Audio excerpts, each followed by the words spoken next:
Can we have the main lights down again? Yeah. This room is It's kind of not on or good. off, It's either isn't it? on or off. We Yeah. can go off. We'll be in the dark if everyone's happy with that, and we will be able to see the screen quite I well. think we can roughly see each other, so we might go in the dark because I've got a lot of videos and photos you might want to see clear. All good. I'll hit the dark then. Yeah. I'll leave it to you, Don. Okay then. Thank you everyone for coming. Welcome to my presentation about the Russian media and the coverage of the war in Ukraine, or I should say Dobra Pojalva. What we're going to talk about today is largely the narratives themselves and less about the causes of the war, how the war is going, that sort of thing. It's more about how it is presented in the domestic Russian media space and the cultural space in Russia itself. So just to sort of set the scene for you, that's the way we're going to approach it. And I'll share my slides with your Zoom crowd now. All right then.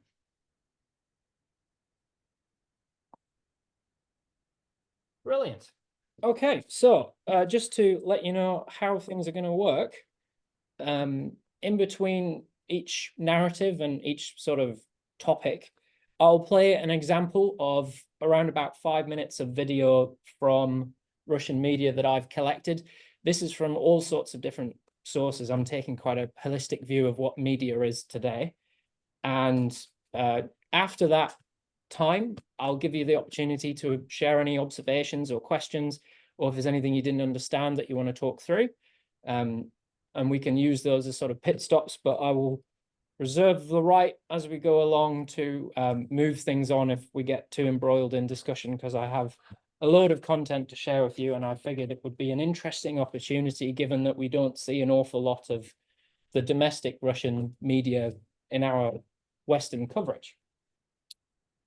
Okay then, this is my disclaimer, just as I figured we are talking about a current conflict and one that is emotionally charged for many people, that I just wanted to point out I'm taking a very neutral stance in this. I'm not neither pro-Ukraine or pro-Russia here. It's more just a look at how the Russian state is achieving its propaganda ambitions and how those connect to its more strategic goals more generally. Okay, Ruben, is there a way I can turn a light on here so I can see my notes? Easier. I actually don't know if this room is. That's a good question. We'll test how well I know what I'm talking about. What else is it? One thing just to add to that, in my little abstract. Just to see what you get there. Well, we can Oh, yeah. So the first time we came here, we actually set up lamps. It was very intimate. It was. The mood light. What about if we get this going somehow on an angle? Can you turn the light off? There was this thing here. This looked promising. Oh, you're right. This maybe does. Don't know if it turns on or not. Even says lumens on it. No, hold on a second. This should work.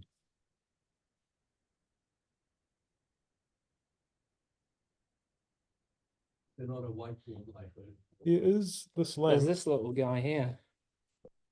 There Oh, you go. perfection. Thank you very much. So just as an addendum to my abstract in the flyer you would have got, I'd initially planned to compare the Western-facing Russian media with the domestic environment. But when I was doing the research for this, I didn't see an awful lot of difference in the narratives that are shared through both Russian language or English language sources that are ran by the Kremlin or sponsored providers and the like. So broadly speaking, we'll touch on it just a little bit, but I figured I would ask you all the question of, control this. What do you think is an example of Russian state media, just as a broad conversation starter? Does anyone have any thoughts as to examples you may know? is Pravda still there? Yeah, it's well, the Communist Party's still going, and they still produce it. So, and then there's a regional version of it as well. But yeah, so newspapers would be is a perfect example. RT, isn't it, Channel 1, Yes. all your usual stuff, and most of the newspapers that are Ruskaya Gazeta is actually state owned. newspaper. All the other ones are owned by oligarchs who.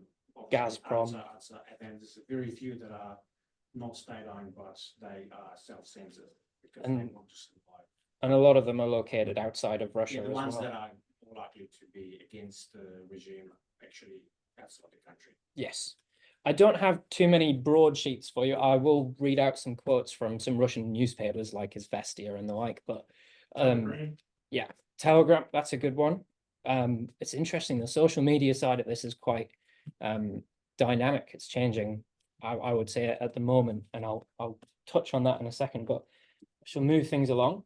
So this is the examples I was originally going to go into more, but I just didn't see enough of a difference really to comment on them too much. But you might recognize some of the names there. By and large, these are all confirmed to be Russian state affiliated or owned in some way, either through being owned by a business or directly taking their marching orders from the Kremlin. One interesting example is that Geopolitica site, which is run by Alexander Dugin, who we'll talk a little bit about more later. But he's an interesting figure in all this. So yes, I didn't see too much of a difference, but the obvious thing that Ruben and I were just discussing before we started was the phenomena of Russian bots on Western social media as a source of disinformation and confusion. By and large, I would say these are in terms of what effect they have, I can't really comment on that, but I can say that there's rather a lot of them. I found a study from Geisler et al. And all my sources are listed in this, and you can download them later. But I found a source that found 132,131 accounts, and of the analyzed environment, there was around about a fifth of the accounts that were espousing pro-war rhetoric on Western social media were AI or bots of some description, which I just thought was interesting. And this plays a part in what Paul and Matthews describe as the fire hose of falsehood, which I thought was a lovely metaphor for the bot side of this. But as I was stating before, we're largely more concerned with the domestic environment. But I do want to draw attention to something in terms of the tactics that the Kremlin media uses. One of them is mirroring. So as we go through examples of the propaganda, and I'm using that word neutrally in the sense it's just messaging from the state. Whether or not it's true or not, I'm not here to comment. It's just this is the messages they're saying. I can't state that enough. But mirroring is one of the big ones. They'll say anything that Russia is being accused of, often there'll be a reply, well, the West is doing this as well, or as a form of comparison.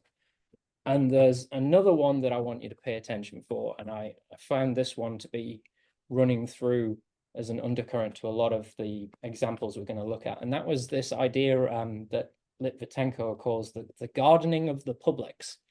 And what that is it's the way in which media will target various demographics within Russian society and play to their specific group characteristics or things that they're concerned about, and use that as a way of selling the broader narrative in terms that each group will prefer. So we'll cover that in a second. But largely I'm having to exclude that topic of the Western side of this. Perhaps story for another day. This is an example of my holistic view. So yes, we had from the audience the Russia One, the Television One broadcaster, one example. I'm also taking posters and museum exhibits, school resources. I put myself through the Russian schooling system a little bit in preparing for this, and looked at some of the messages that are in their new history textbooks, which were issued quite recently, and therefore include what's called the special military operation in them. And I've identified the year groups that they're targeted to, and that's just as high as it goes in the Russian schooling system. So that's for year 11 and 12. And I found those particularly interesting. But I've also gone into the popular culture space as well, because this is generally everywhere. But also I did want to comment on how Russian media has changed more recently, and then since the end of the Soviet Union, just briefly, because it's a very large topic. But since the end of the Soviet period, there was a liberalization in the media space and a development of more open communication. And there were still guidelines issued to television broadcasters, for example. These were called temniki, and they were largely advisory. They weren't policy directives. But since that period, they've become effectively edicts of what is to be on the agenda of the news media. And these guidelines are issued every week to Russia One and various other broadcasters. I also found an interesting statistic when I was doing this research, and it was that in the early 2000s, a survey of Russians found that around about 57% of them supported increased censorship in their media, which I found was just, I suppose it's an interesting indication of the cultural difference that we're perhaps not so aware of as Western people, or some of us as Western people, in terms of how the media is perceived in relation to the broader public conversation on political issues. And I think by and large, considering the early 2000s was, or at least a decent portion of it, was a period of economic progress for Russia, perhaps that puts that statistic into some context. But up to now, things have changed rather a lot. And that includes the banning of Western social media platforms like Facebook, Instagram, and X. And up until just last week, there was reports that YouTube has been in some way shadow banned in a way by slowing down the connection to it. And there's some interior debate on whether or not YouTube will remain. And as a consequence, for years now, Russia's online space has become increasingly separate from the rest of the world. And they do this through alternate social media platforms like VK, which is the main one. It's sort of a do-all app like China's WeChat in some regards, Yandex, and various other ones. So I kind of want to give you the idea that there's these two online spaces that are different now, but also VPNs are a thing, and Russians obviously can access Western internet through that. But I did find an interesting observation from a study that said, even when accessing Western news, there was a propensity to view some of it as fake news anyway. So we can't really escape subjectivity, really, in analyzing media. And it's interesting to think what people perceive as being politically charged when the domestic media environment is largely all state controlled now. And the other point in how things have changed recently is culturally, musically, I'm going to talk about first. A lot of famous, I don't know how many of these you'll know yourselves, but a lot of famous Russian entertainers have been cancelled in a way recently. Some of these for Western audiences, I mean, people like Alla Pugacheva, she was like Russian Dolly Parton. It's hard to believe that she's being opposed by the Kremlin. I mean, she's there with Vladimir Putin there, but there's an amusing reason for this. We'll see in a video shortly. But all of these very famous Russian performers have been in some way cancelled, as in their concerts can't be played anymore, or they've been forced to leave the country in some way. So a lot of what was Russian culture from the 1990s to the 2010s has been removed and is changing as a response to the state control. And I'm going to play this video for you just because it shows how much things have changed as a consequence of the hostilities between Russia and Ukraine.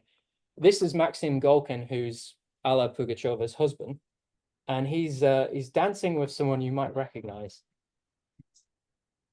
I apologize for the poor quality. I couldn't get a better video on this.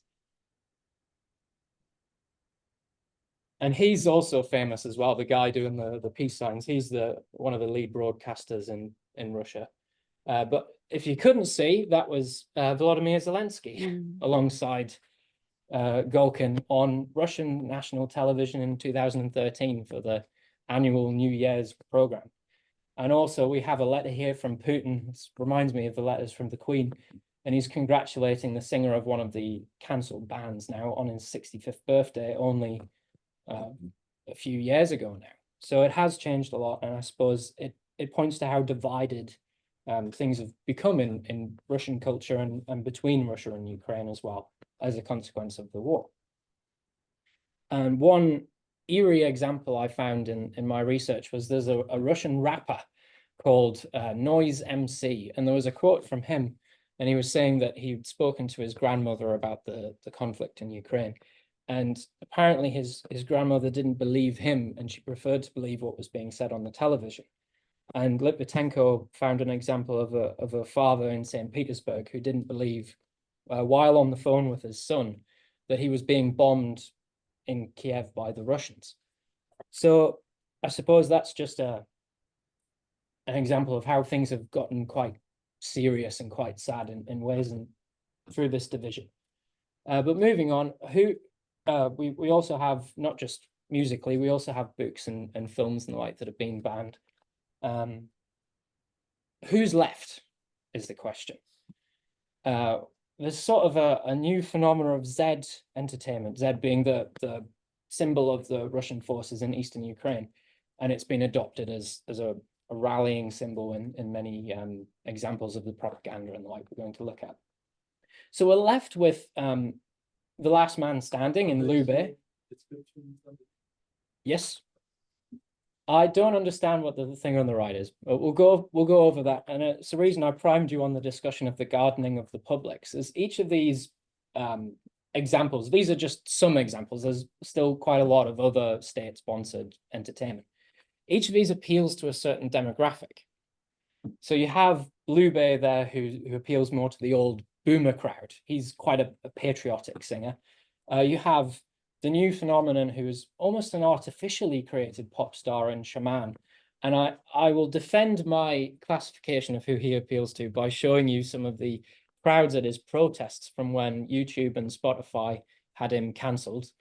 I suppose in an example of mirroring, the West is cancelling these Russian musicians as well, including Polina Gagarina, who was only recently the Russian Eurovision singer. So there's sort of a replacement, I suppose. There's all of these people have been taken out of the picture and these new people have been come in. And yeah, apparently Russia Today says that the girl on the right is quite popular with the troops during the war. And I suppose that points to how this is for younger men, potentially, I suppose, as a sex symbol. And same with Shaman, who musically he's not very imaginative. His most famous song is him saying, "I'm Russian," over and over again. But anyway, moving on, it's not just music, it's a whole range of other things that have become state-sponsored, and this has happened over a long time, a lot of this as well.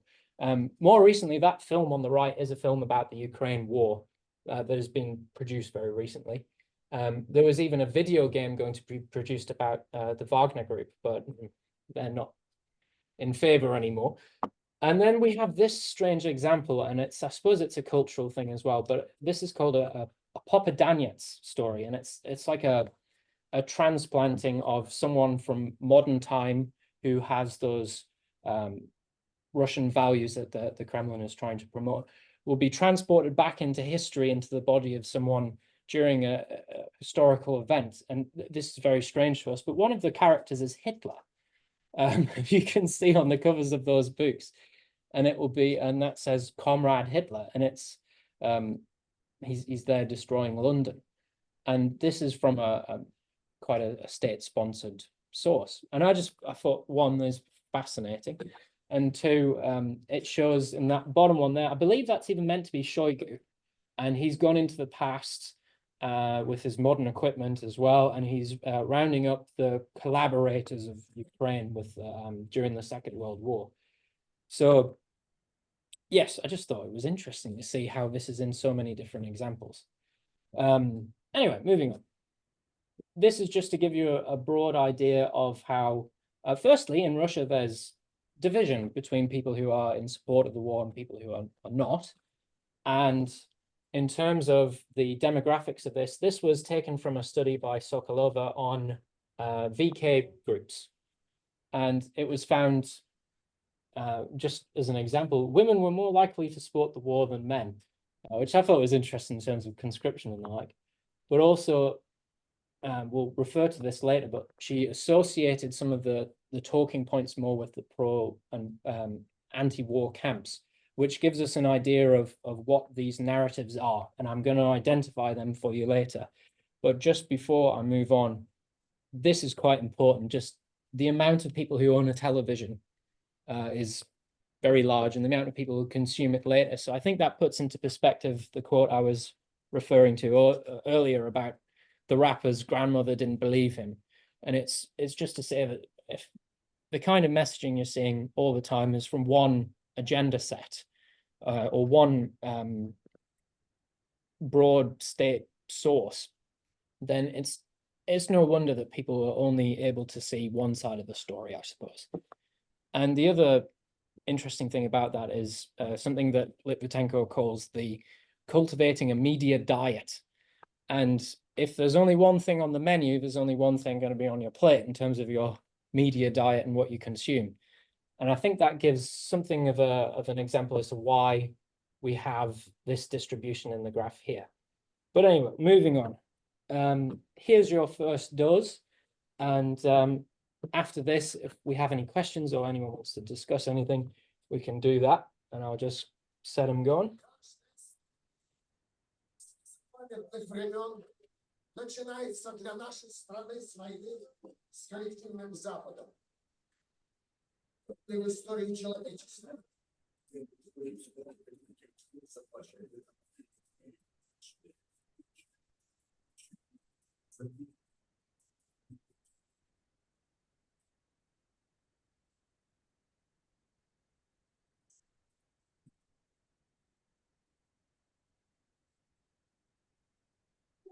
Те самые дети, которых вы спасли.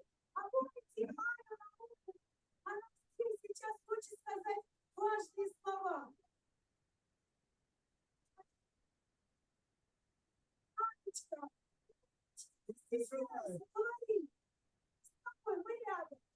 Спасибо дяде Юре за то, что он меня, мою сестру и сотни тысяч детей спас с Мариуполя.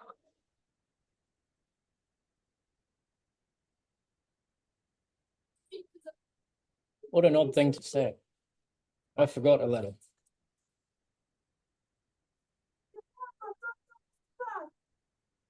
Защитника Отечества. В этом словосочетании, в этих словах есть что-то мощное, огромное, я бы сказал, мистическое и святое. Недаром одна из самых известных молитв начинается со слов «Отче наш», «Отче», «Отец». И в этом есть что-то очень близкое каждому человеку.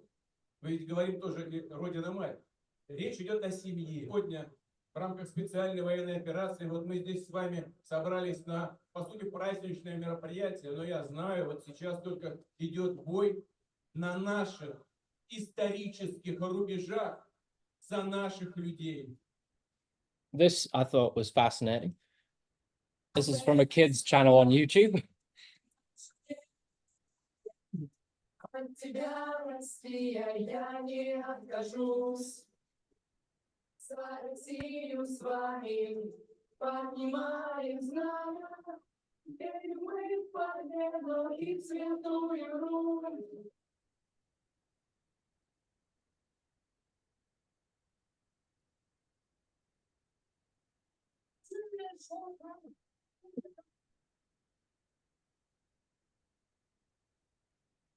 Да.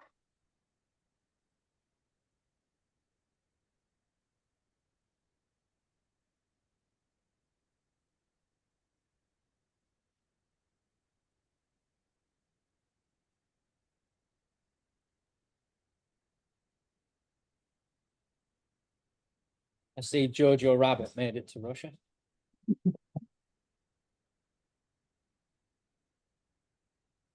Zelensky. Hi, Zelensky. Schneller.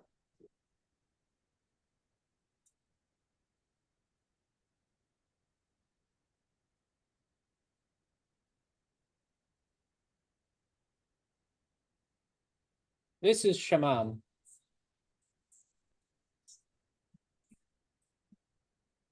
Lyrical genius. That's Lube. В Америку летите? Приезжаем. Америка самая свободная страна. Страна возможностей. Мой муж. Знакомьтесь. Эмили.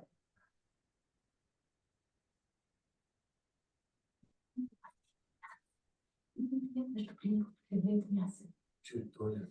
What do you want? Что? Вы не хотите его пропустить? Я? Конечно, конечно. Его надо пропустить. Мы подождем. Его народ долгие годы терпел притеснение белых. Мы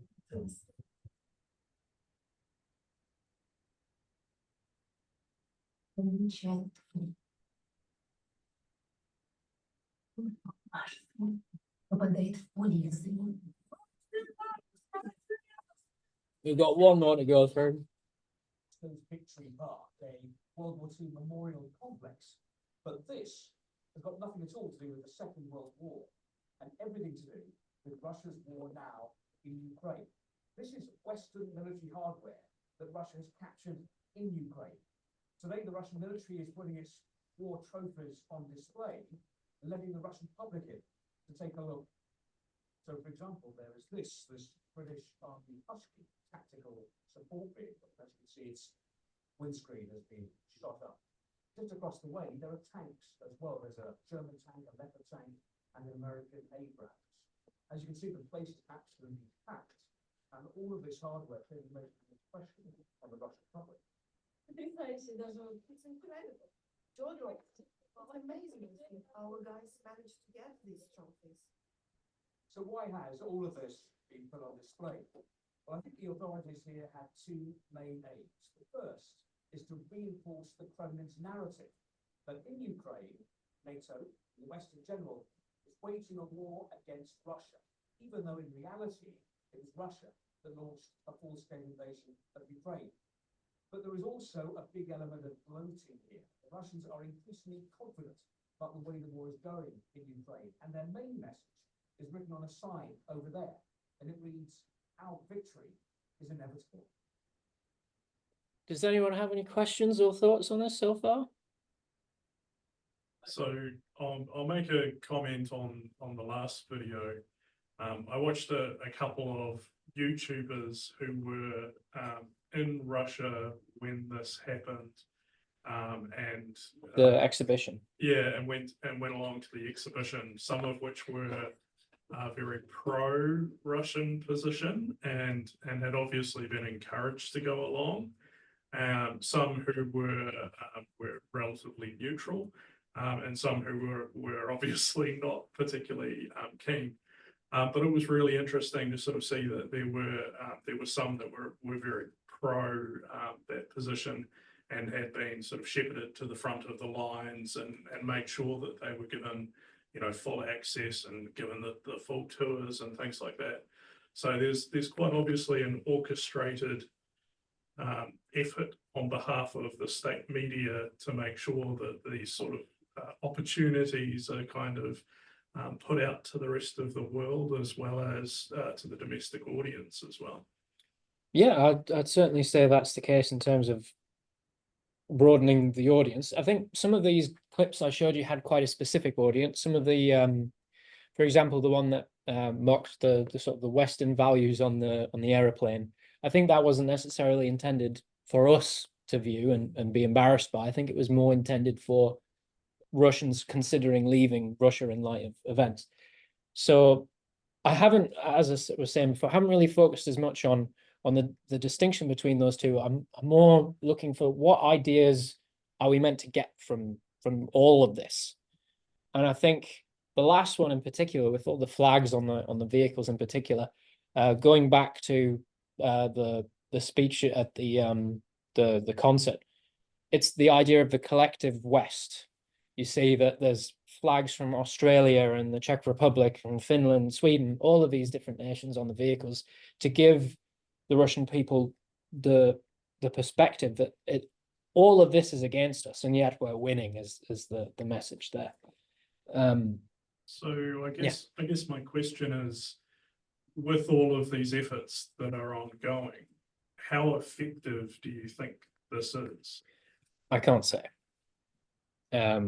One, because I don't necessarily have a metric for it. But I think I'll answer your question in a roundabout way as we go. Because in terms of effectiveness, it depends on what the goal is. Yep. Make a side comment. I think that the Shaman Iron Russian song was satirized on John Oliver. Oh, right. Okay. Just interested. It's been picked up and mirrored back. I suppose my a reversal question is, what message do you think is intended by that song and the popularity of it? Have you any theories? Still, One of the lyrics is "I'm Russian in spite of everything," and I think it's this. We'll go into the narratives there. So I think we've covered this enough to get straight into them. Is the idea that we're the ones under attack? One person raised hand. Oh, yep. How will I present this? Have we got is there could you post your comment in the chat, perhaps? Mareg, I believe it is. Maria. Yeah. There you go.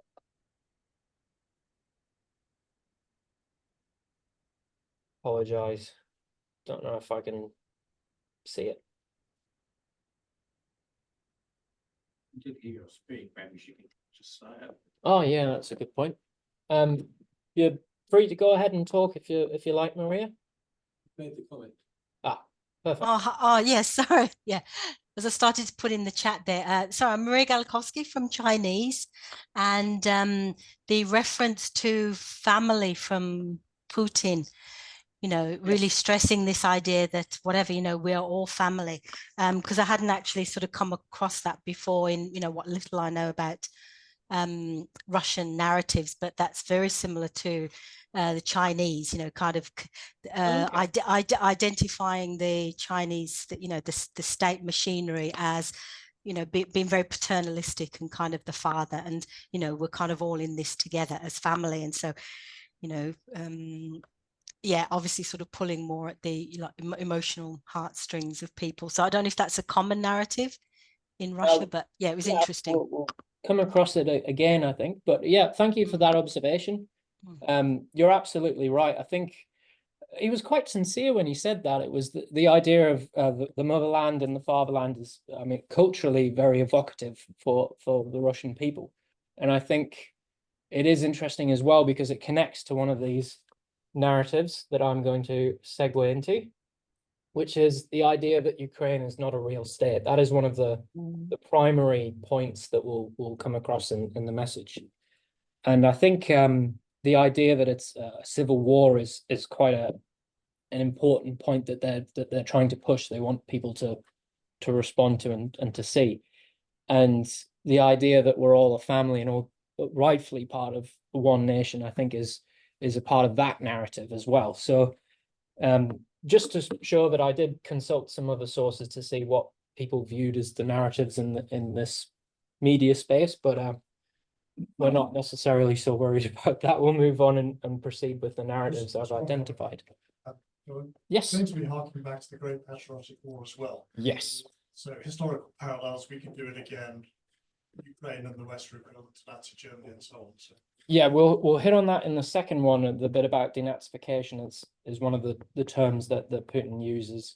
But yes, absolutely. And it's no coincidence that all the Western captured equipment is in Russia's immense Second World War museum. If you've seen some footage from the place, it's spectacular. And it's sort of the goal is to connect the two in the narrative. And also just like to add, the girl that was speaking about Mariupol and being saved, she was a survivor of one of the bombings. She was filmed, so it was earlier in the war. Yes. And then she got taken out of there, and now they're sort of driving her around, showing to everyone, and she's saying all this stuff. So basically, like to say, hey, look, that probably wasn't even true. It wasn't us. We didn't bomb it. She's with us. We saved her. Yeah, the soldier who was with her, we'll see more of him as well. He's in the Russian textbooks. He's in another video that was made for Russian schools as part of a new program that they've developed. So I'll touch on that. But yeah, you'll see some recurring characters and the like. Right, moving on. I think I might have some more videos for you in a second. Yes. А что, разве у Мексики и у США не было никогда территориальных вопросов? А Калифорния кому принадлежала раньше? А Техас? Вот забыли, что ли? Do you see the mirroring technique I referred to before? Про это, так как вспоминали сегодня про Крым. Замечательно. Но и мы стараемся не вспоминать о том, что как Украинка складывалась. Кто ее создал-то? Ленин Владимир Ильич. Когда создавал Советский Союз. Договор 22-го года Союза и 24-й. You get the idea with that one. Lenin's Ukraine is something that Putin calls it on a few occasions. And the most obvious example was in the very long historical lecture he gave as part of his interview with Tucker Carlson, which I've come through for some quotes and the like that I think illustrate how this is one of the central points in the Russian message. And one of the things he says was that Ukrainian originally didn't refer to an ethnic group. It was a Polish device of Ukrainianization to create the idea of a people that were not Russian so as to weaken, I believe it would have been Muscovy at the time. And he also referred to in the First World War how the Austro-Hungarians were engaged in a similar program to create division in what would become their enemy during the First World War. So there's a few historical allusions there. And also in that concert you saw there was the reenactment. There's quite a lot of state-sponsored reenacting and the like. And I suppose that's to identify this continuous narrative of the Russian Orthodox world, or the Ruski Mir, which is another idea that's in Imperial Russia and is resurrected in the Russian Federation, as being as a civilization in and of itself. And that's why Putin is suggesting, also he talks about having gone through a Ukrainian town that had signs in Hungarian and Russian and not Ukrainian. He talks about this to try and say that Ukraine is an artificial state. And he actually said that specifically with regard to the post-Second World War period when Stalin was shaping it with his will. So there's that idea of family as well that Maria kindly pointed out. And that was another thing that Putin highlighted in his interview was that Russia and Ukraine has, as he says, a common history, a common faith, common culture, and a common language and family ties. And I suppose of that last one, I would comment is very much objectively the case. I think many Russians and Ukrainians will have families on both sides of the border. That is absolutely true. But whether or not they have as much of a common culture as you might believe is up to you to determine. But it's certainly the conflation of the two nations is a key part of this narrative. And another part of the message of Ukraine not being a legitimate state is the Euromaidan event in 2014. I have to be very careful about how I describe Euromaidan. But in terms of how the Russians describe it, it's viewed as a coup d'etat and a brutal uprising. And Putin says in the interview that if you imagine in the US there was 3 elections and it wasn't to someone's liking, and finally you have this uprising and it's unconstitutional. This is something that comes across a lot in the speeches that Putin gives. He refers to it often, and it was a sort of a turning point, I think, for Russia. I think we'll talk about it a bit more later, but I think there's quite a strong connection between the narratives themselves and then the geopolitical objectives.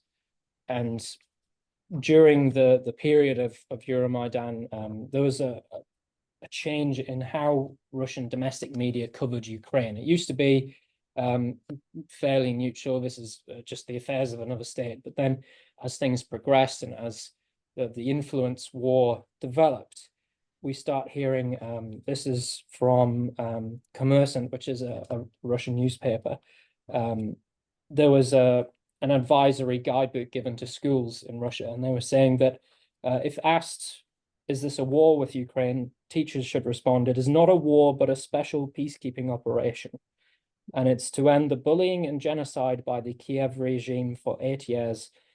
And it's sort of drawing the questionability of the regime in Kiev, as they describe it, as being illegitimate. And on one occasion, Putin directly addresses Ukrainian troops in his speech just after he initialized the special military operation. He said, "Dear comrades, your fathers and grandfathers and great-grandfathers did not fight the Nazis defending our common homeland for today's neo-Nazi to seize power in Ukraine." And he referred to the government as an anti-popular junta. So just in terms of the messaging, that's very clear as to what they're going for with that. And that's why I've highlighted Euromaidan as part of this narrative, as opposed to being anything else. Also, it's interesting, just on the point of the Orthodox faith, the patriarch of the Orthodox Church in Russia has been somewhat vocal on the war and broadly in, I would say, the pro-war camp, but tentatively. So he would say something like, you're not to see I got this from a article by a guy called Benedicta, and he said that Kirill, who's the patriarch, has been encouraging people not to view the Ukrainians as enemies through his sermons and what he says, which is interesting because you think that's quite moderate. But I think it's also a part of the component of the idea that Ukraine isn't a nation in and of itself. You're not at war with an enemy nation. It's the whole brotherly Slavs sort of idea. Right, moving on. Some more videos for you, and then we can have a discussion afterwards.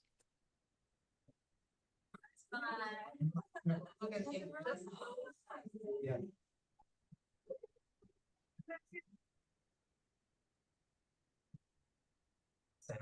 Siberian Husky.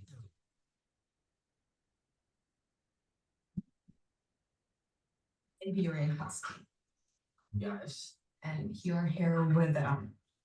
Well, Sorry, there's no place for y'all.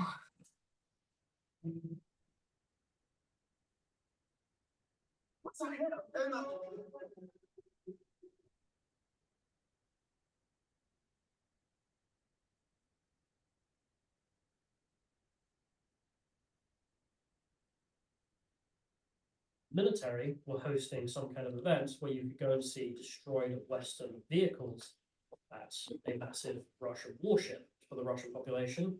There's a room showing off NATO expansion and arguing that NATO is an explicitly anti-Russian alliance and is responsible for forcing Russia to intervene in Ukraine.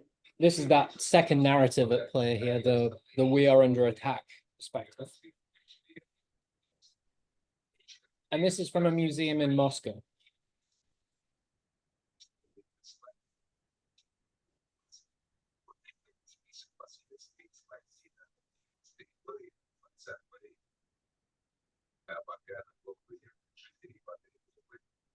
Поглощал все новые страны. Последним государством-членом, которое присоединилось к НАТО, стала Финляндия. 4 апреля 2023 год. В последнее время отмечается все больший интерес, проявляемый США и НАТО к Кавказско-Черноморскому региону. The exhibit naturally ends with a speech by Vladimir Putin, giving his justification for the special military operation.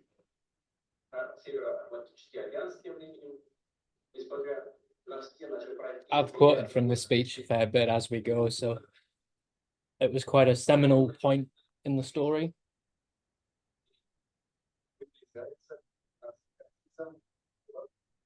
Агрессивный альянс НАТО за последние 30 лет совершил 23 военные операции против других стран. Жертвами операции НАТО стали, по самым скромным оценкам, более 1 миллиона мирных жителей.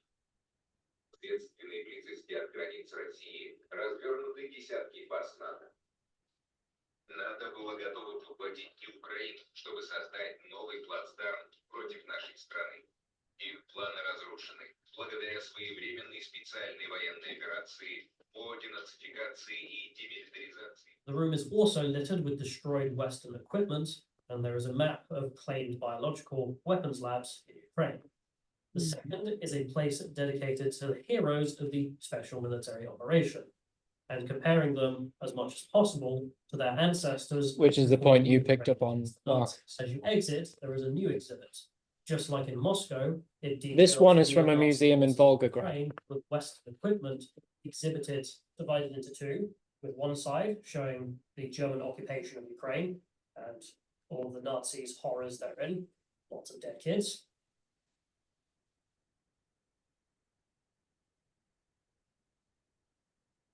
And then on the other side, there is the neo-Nazi modern forces in Ukraine.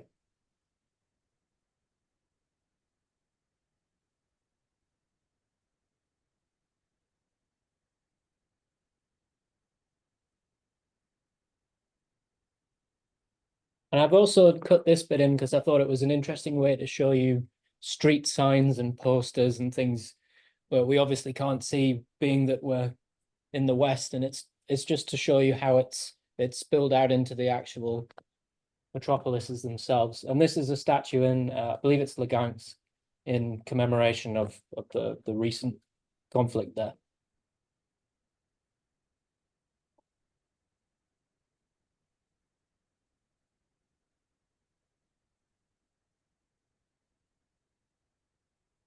This is from a video intended for showing in schools as part of a new program that started last year. I'd like you to pay attention to the scary music. And this is some footage from the Euromaidan situation.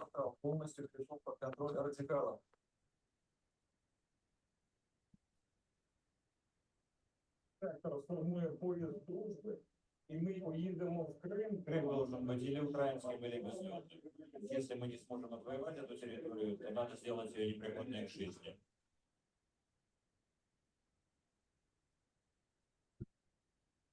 And now we have inspirational, positive music.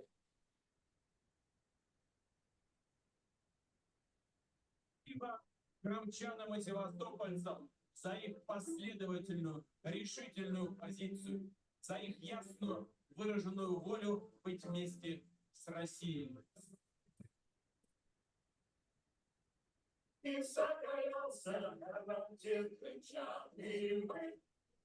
Right then, any thoughts, any perspectives, any questions?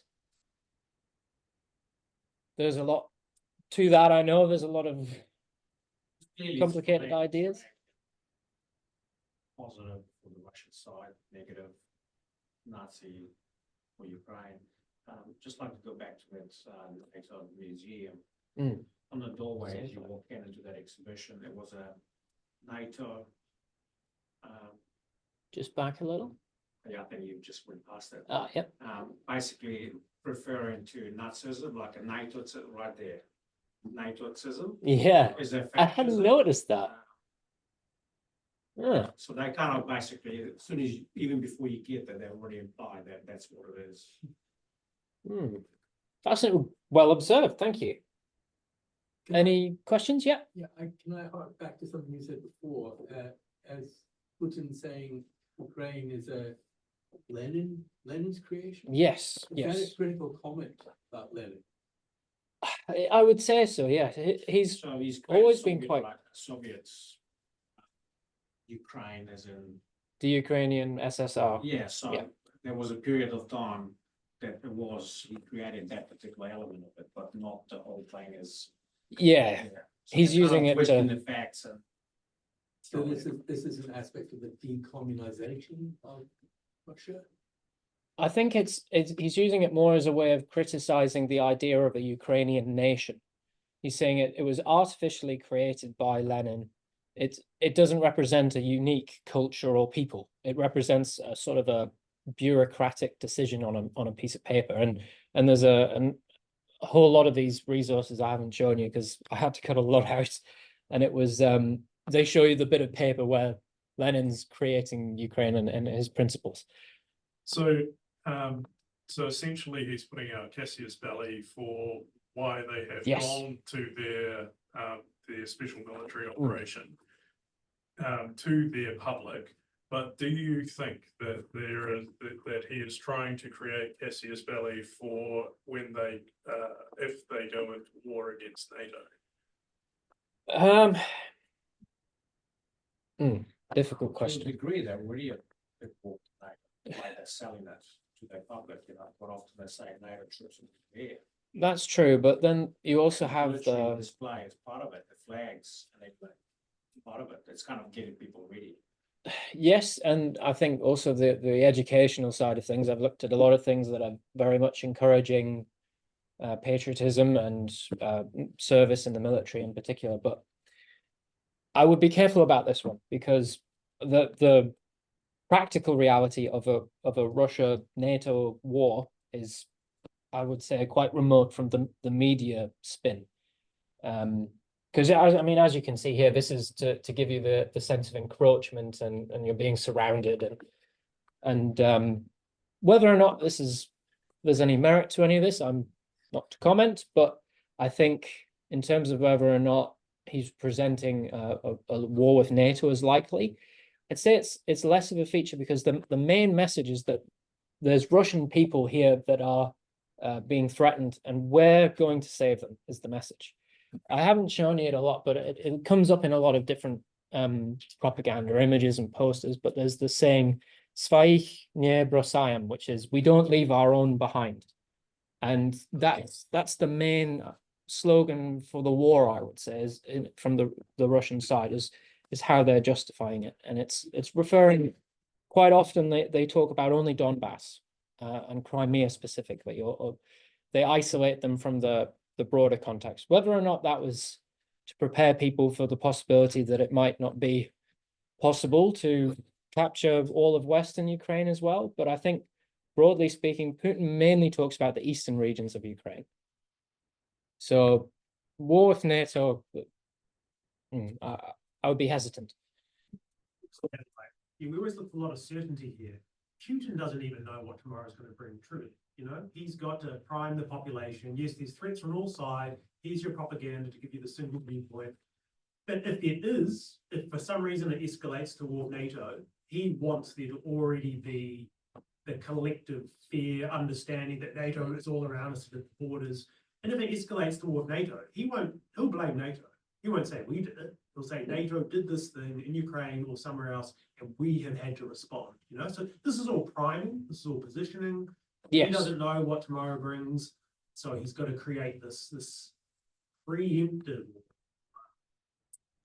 something in the substrate of the Russian psyche, so that if it gets there, script them for it. And I think maybe a lot of it is because they're not doing as well as they initially planned. It's just explaining to his own citizens why things are dragging out. You know, so we're not fighting Ukraine, we're fighting everybody else. Yeah, the collective West. Yeah, I suppose. Interesting observations. I will move us along because we have a lot to go through. But this is to explore that narrative more. So perhaps we'll answer some more of your questions as we go. But these were the main points that I found out of all of the coverage that I looked at. And I'll give you some quotes that I thought were quite nice as a summary of this perspective. And one of them is from Izvestia in February of 2022. And they said that Russia cannot allow Ukraine to transform into a dagger raised over us in the hands of Washington. So I suppose that does connect it to the broader geopolitical context. And also there's the issue of sanctions as well and how that is presented. So in the Russian textbook that I read, they said the West is trying by all means to collapse Russia's economy. So in that way you can connect the economic issues to the broader conflict with the collective West. And you saw in the first video I showed that was how it was being framed as well. There's a sort of a civilizational thing. And we'll come back to that more when we talk about Dugin. But yeah, so I think that's the impression that they're trying to create. And there was another quote from the textbook that I thought was interesting as well, in terms of how that the nuclear idea is obviously an important component of a NATO conflict. And they say that if Ukraine, by joining NATO, had provoked a military conflict in Crimea or Donbass, and again, I suppose that's trying to localize it to the eastern regions of Ukraine, Russia would have found itself in a state of war with all NATO members simultaneously, and this could have perhaps been the end of civilization. Such a scenario could not be allowed. So in that context, they're trying to position the action of the special military operation as in response to this more geopolitical concern. And then we also had the strange video with the dogs. I'm surprised people didn't talk about. Again, I would ask you, who do you think the audience for that is? And it's this concept of Russophobia that they talk about a fair bit as well. And I would point more to it's the Russians who are the audience for that. It's not necessarily they're trying to tell us off for being discriminatory in some way. But again, it is a question of mirroring, as we might say, well, in Russia, you're discriminating against XYZ. Well, they'll go, well, in fact, you're discriminating against us. And in terms of sanctions, that's quite a obvious connection. But also there's a quote from Putin in the interview with Carlson where he says that he promised that there would be no NATO expansion, and yet there's been 5 times 5 waves of expansion. So in terms of the geopolitical context, and again with mirroring, we've got the examples of Iraq, Libya, and Syria are constantly cited as a point of comparison. And I suppose it's a question for us in the West to think about as to how we've conducted ourselves and what message we send by our military interventions as well, as I suppose something to think about. But yes, I'll give you some more specific examples. So one of the sources for the videos that I've shown you was these, the Razgovory o Vajnom, which is conversations about important things. And I've heard that in Russia, these are not very popular with school children because they're sort of forced to do it as an additional lesson. But in it, it's very much a sort of a topic-focused resource. And one of them was the Crimea specifically, and you've even got on the picture of the Russian textbook, the Kherson Bridge. So it's one of the key. Oh, and that's a quote. That's the quote I read as well before from Putin from the textbook too. So it's very much positioning it as we're the ones who are in trouble, and you need to be defending the rights of people in Russian-speaking regions. This is Novorossiya, which is an old imperial term for parts of Ukraine that were added to the Russian Empire by the Romanovs. And one of the quotes from the teaching resource, and these are actually scripted as well. You can read the script of what the teacher is supposed to say, which I thought was quite interesting.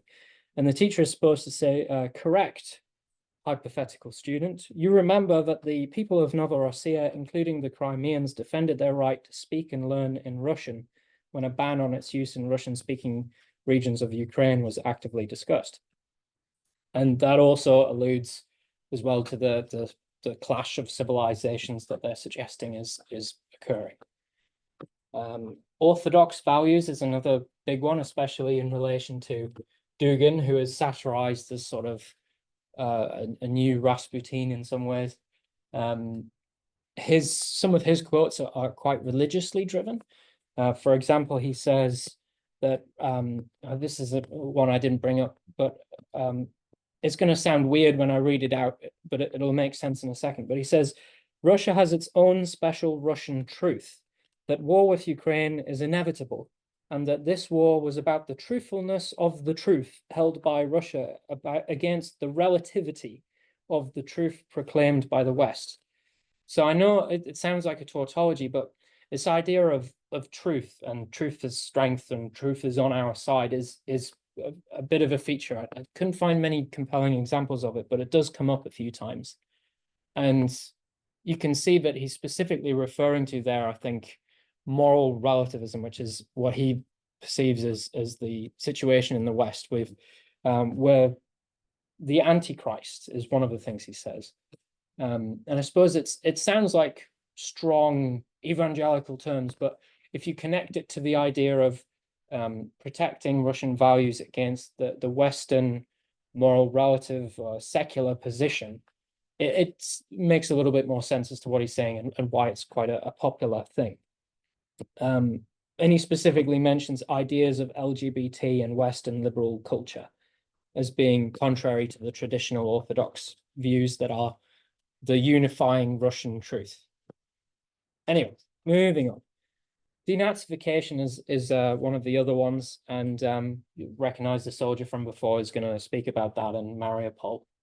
Ну, я прибыл в Мариуполь на тот момент и увидел, что там происходит, и я остался. Я встал в строй со своими бывшими сослуживцами, которые до меня уже туда приехали, и остался воевать. Я увидел своими глазами нацистов. There's a video showing him helping Orthodox priests as well, and they gave him the nickname of Angel. So I'm just referring to those Orthodox motifs, I suppose. Экономисты, военнослужащие, вы уже станете патриотами своей страны, потому что вы будете трудиться, вам эта работа будет нравиться.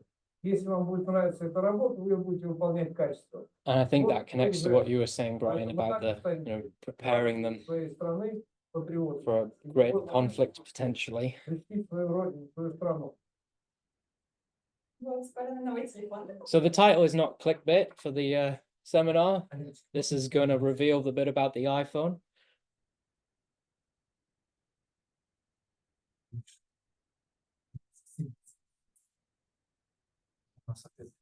Снижали зарплату.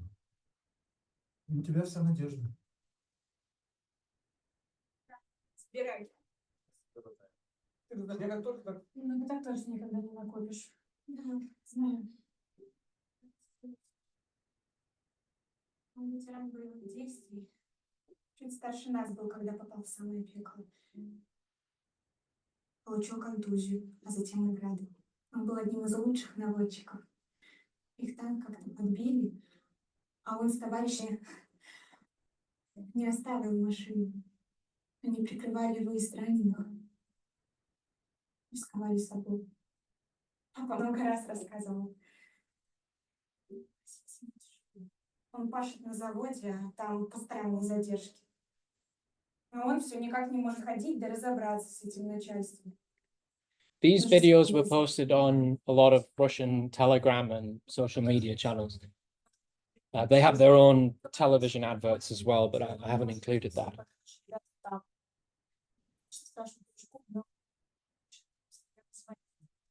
Помогает. Скоро приедет.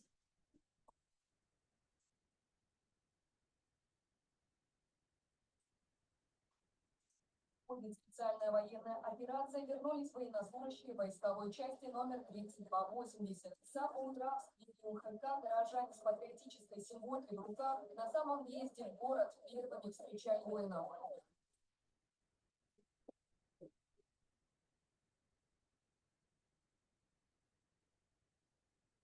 And there you go, she got her iPhone. This is that Wagner Group video game I referred to.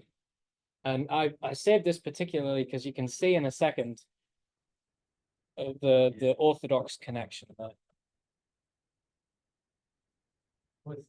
And we saw this guy in the video with Zelensky and Golkin. I'm going to skip through this because he goes on a while, but it's just to show you. Trying to remember his name is Solid. Thank you. He's one of the talking heads. He's going to be there pretty much every day having a conversation with. There's about 8 other people in the room, but none of them ever seem to say anything. He's normally just standing there talking. And I don't want to be accused of the same thing. So any thoughts on what we've just seen?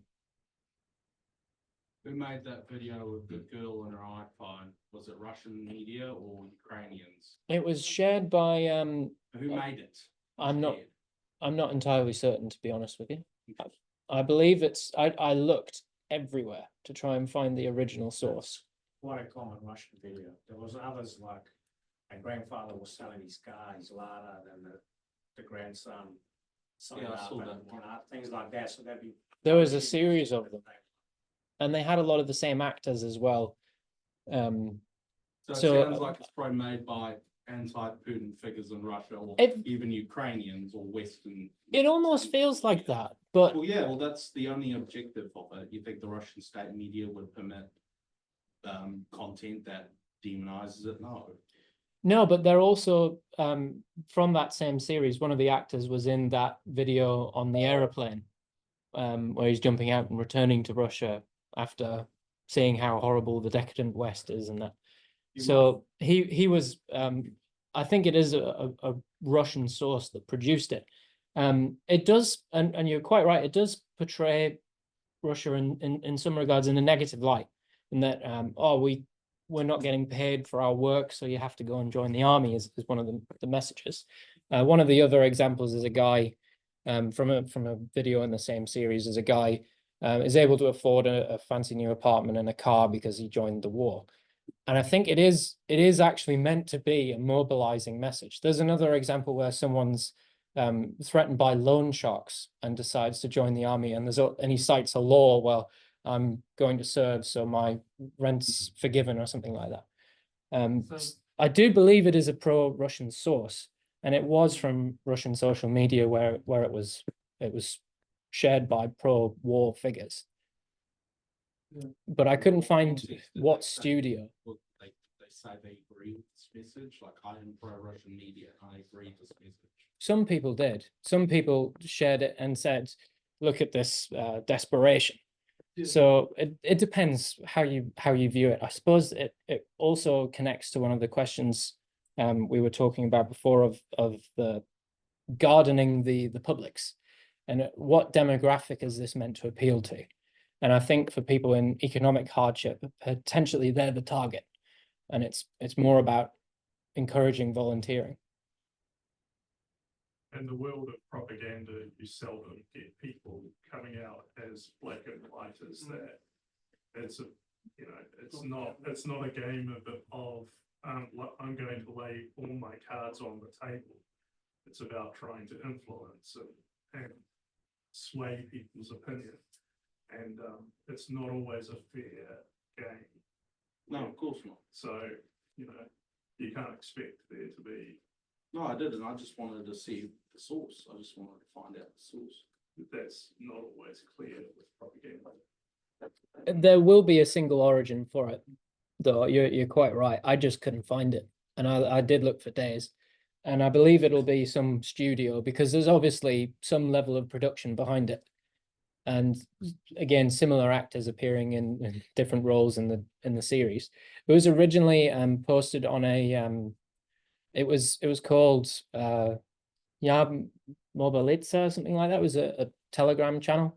I think it was like I Mobilized, or it was a recruitment channel that was originally posting them.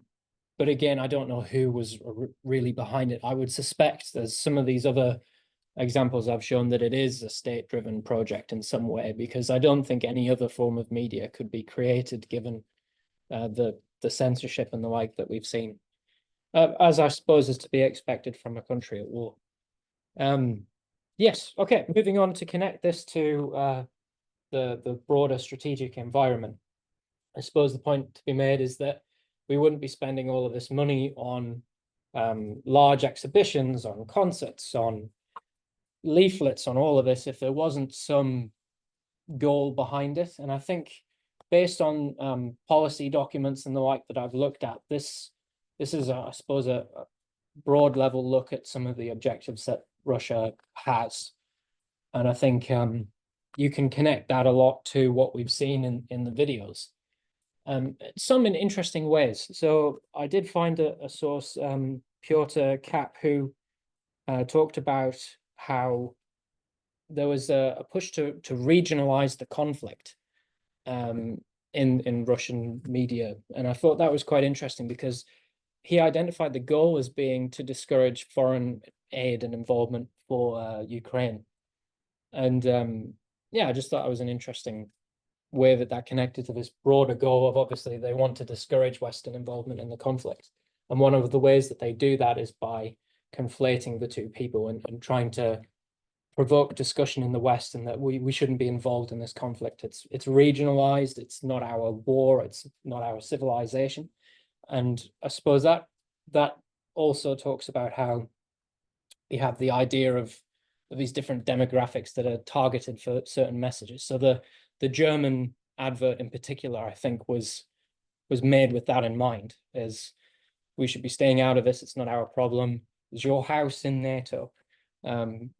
Even though that wasn't made by the AfD, as was claimed, it was made by a Russian source. But yes, that would be what I think is the strategic environment. And I have some examples here from some Russian sources that will allude to that. And just some analysis from some international relations related figures that you might know of. Mearsheimer has said that the conventional wisdom regarding the conflict is that it's a reflection of Putin's imperial ambitions. However, he argues that the United States' Ukraine policies are perceived by Putin and other Russian leaders as an existential threat. And I think that's probably fair to say, given some of the, or at least it's reflected in the media that we've looked at. Habermas, who I'm surprised is still alive, but he's talked about the war in Ukraine and analyzed it.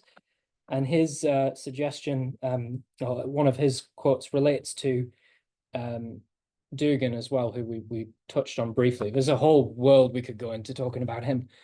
But he says that the image of the unhinged visionary who, with the blessing of the Russian Orthodox Church and under the influence of the authoritarian ideologue Alexander Dugin, considers the gradual restoration of the greater Russian Empire to be his political life's work, can hardly reflect the whole truth. Based on such projections, Putin's aggressive intentions would extend beyond Ukraine, which I think relates to what Brian was asking about earlier.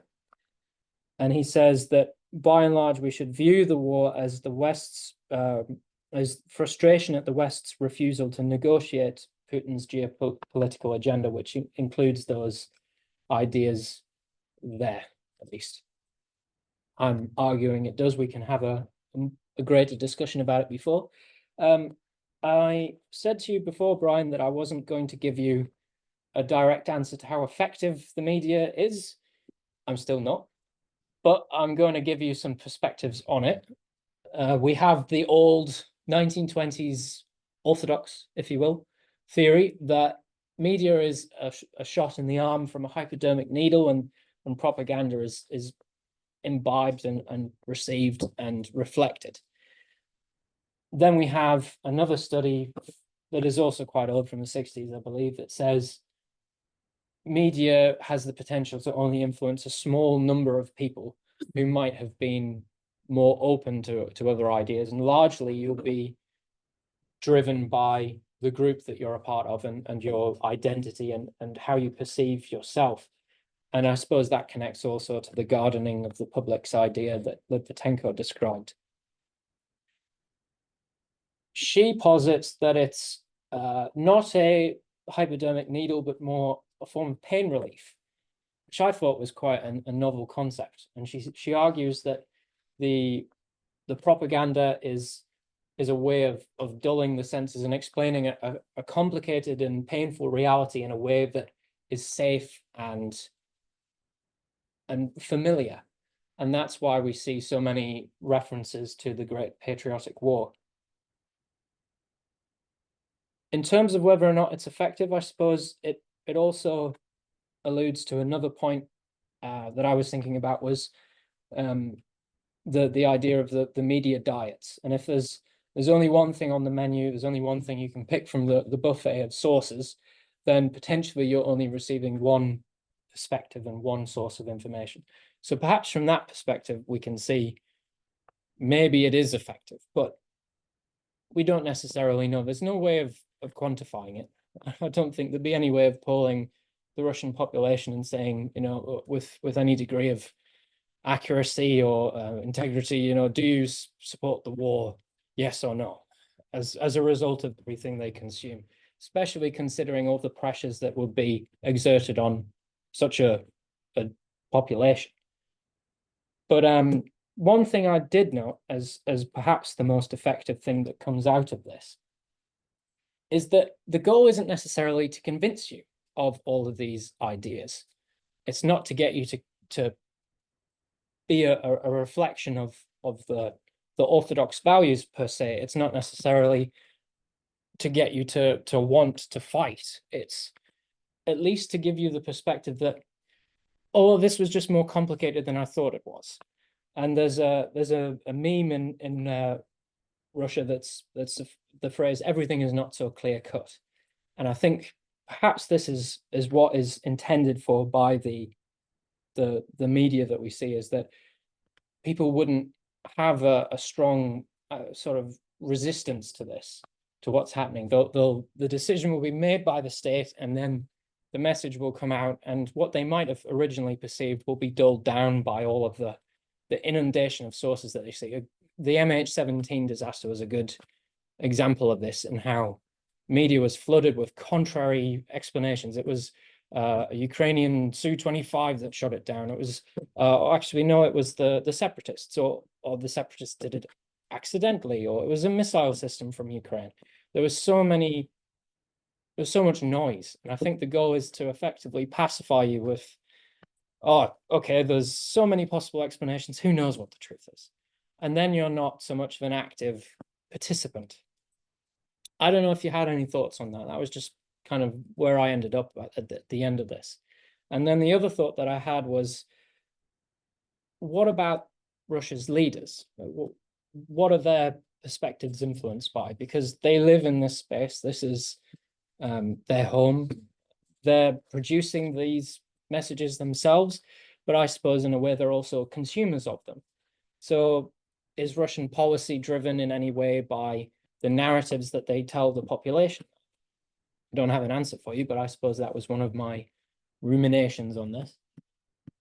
Does anyone else? Children of, for example, some of his sons in Europe is pretty comfortable.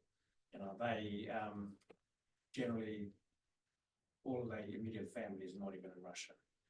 And they generally make a lot of money on if it's not directly through like news media or whatever channels. There might be some side hustles that they do. There's been a bit of a cleansing now for generals. They're not going to say no to war if they cash in, and they actually been sued and then detained for just robbing the money, you know, that they're supposed to be going to the war, you know. So they just keep it going as long as it works for them. But then it's right. Oh, Russian government. Oh, it's the Russian. Any other thoughts? I'll just add that this Thank you. phenomenon very much just in the West. Nice to now, see you. where there's just so much information that something happens. Should we turn the lights on? Attempted assassination of Trump, and there's a million, so much information, so many different theories about what to cover up, deep state, probably just a guy who went at looping took the shot, right? But so many potential competing explanations for so many things that I think it does lead to kind of a nihilism amongst lots of people. What does it matter? I don't know what's true really anyway. It could be anything. It kind of leads to It's post-truth politics. Yeah, it's quite demoralizing for a lot of people. Some of our younger students I see as well, they're not quite sure if they have any strong convictions about too many things because everything's just kind of this grey mass of information. It's not so clear cut, which is what brought me to that.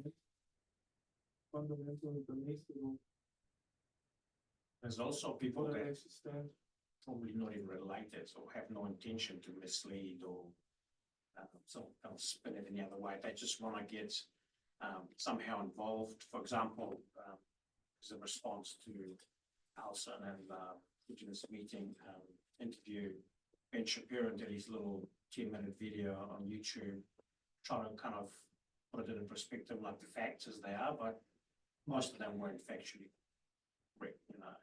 And he did his sort of bit for the community and moved on, but you look at the comments and it just creates confusion because people all of a sudden think, oh, is that really what happened? It's like, oh no, because he didn't do his research.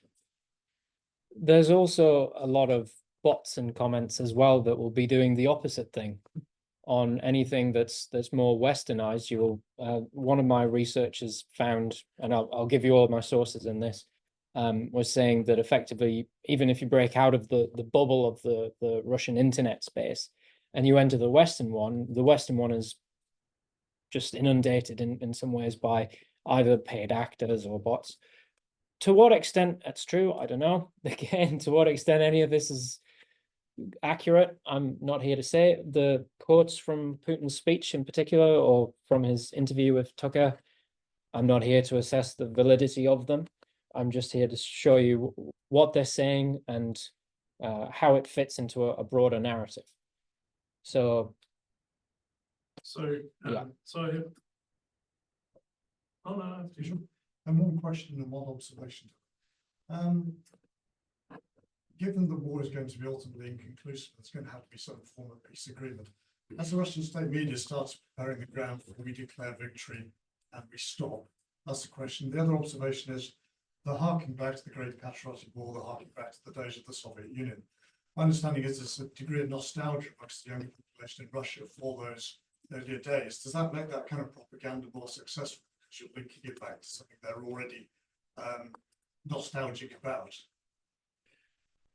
Well, in some ways, there's a population of people who view the I'm just going to open this for later, who view the collapse of the USSR as a mistake, and perhaps it certainly appeals to that crowd. I suppose it's one of those demographics that are played to in some of this media, particularly all the hearkening to the Second World War. I think from that perspective, it serves that group. How many people actually believe that? I don't know, because you've got other groups. You've got very orthodox nationalist types who Dugin's messages might appeal more to. And they're generally all coming from the same source, but they're all tailored to different things.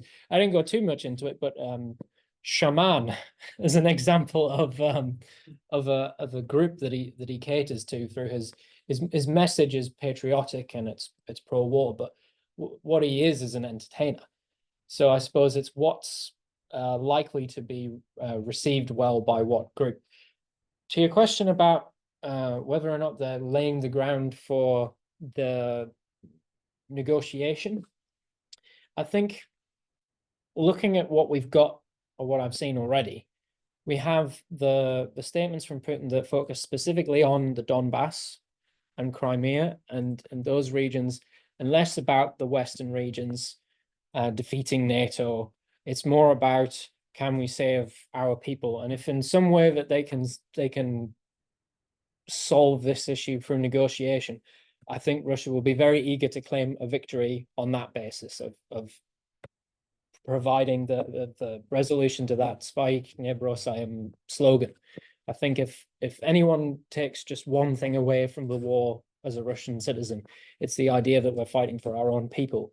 And if they can't satisfy that, I think there'll be perhaps a more negative outcome within the Russian public, because that is the one they're really giving the hard sell on.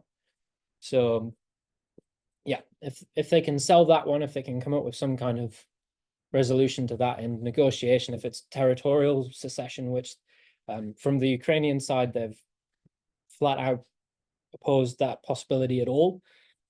Or there is some. Zelensky started talking. He was talking about referendum potentially. Yeah, he's putting it's softened a feelers bit out, lately. but people are still not ready for it. They're not going to let that happen. You know? Exactly, and I suppose it comes back to Putin has a similar concern to Zelensky in that regard, as he has to justify, well, my son died in your war, why? And Zelensky has the pressure on him as well in terms of the negotiation side of, if that is where we're headed by the end of the year, if we're more worried about Iran now, it's possible. That will be something that they have to reckon with, is how they sell what it was all for in the end. What came of the Wagner group? I mentioned the Wagner. So I mentioned it more with the video game. That was my source related to them. They're largely out of the narrative now because of the events with the coup and Prigozhin. What? Okay. Did they get anything out of that? What were they looking for? Anyway. Wagner, Yeah. it's complicated, but by and large, it was dissatisfaction with being treated as the Russian army, as a mercenary group. That I suppose they were more accustomed to a different way of being managed, and Prigozhin was constantly complaining about not getting enough ammunition and resources, and he felt that they were being wasted, and he marched into Russia and started heading towards Moscow, and that was where they were stopped along the way. There's still a lot of uncertainty as to what exactly happened. Not stopped it, they stopped themselves. Yes. I think he just got paid off a lot of money. Yeah, well, Belarus came in as a mediator for that, in terms of, yeah. Kind of got absorbed into the army now, the Russian army, and obviously they're still operating in Africa, but that's they can demolish it as well. So who knows? Paramilitary. They served a different purpose. Yeah, so as a mercenary company, they served a different purpose for Russia, in that they could say that it wasn't the Russian army itself that was deployed to these conflicts that they're interested in taking part in. Yeah. It's Russian Blackwater is a legal to have those type of armies anyway in Russia, but it's obviously no one's concerned with the law. So the National Russian Army wasn't deployed against the Wagner Group on the way to there was actually an incident where they clashed. Yeah. Yeah. The best analysis I found was that Prigozhin moved into Russia, and a lot of the Russian troops just kind of downed their tools in these towns they came in through. Prigozhin probably had more success than maybe he thought. Yes. And then he got to the outskirts of Moscow, where the Russian military was apparently preparing to actually defend. And then he maybe panicked, didn't know what to do. There's negotiations. He thought he had a deal to get away with it with Putin, and of course, he got the deal, but he didn't get away with it. What a surprise! But yeah, I don't think he was making up as he went. I think basically, and freaked out at the last moment, realizing, well, if I go into Moscow, I'm going to be taking on now some actual real forces. That's when the negotiations began. Yeah, I suppose it's a fighting only peasants and Ukrainians. No, he wasn't really fighting. Like you said, real forces, like what was the Wagner? No. When he first went into Russia, Russia's internal security force. he went into basically didn't know what was going on and didn't want to take on Wagner. Wagner was very popular culturally.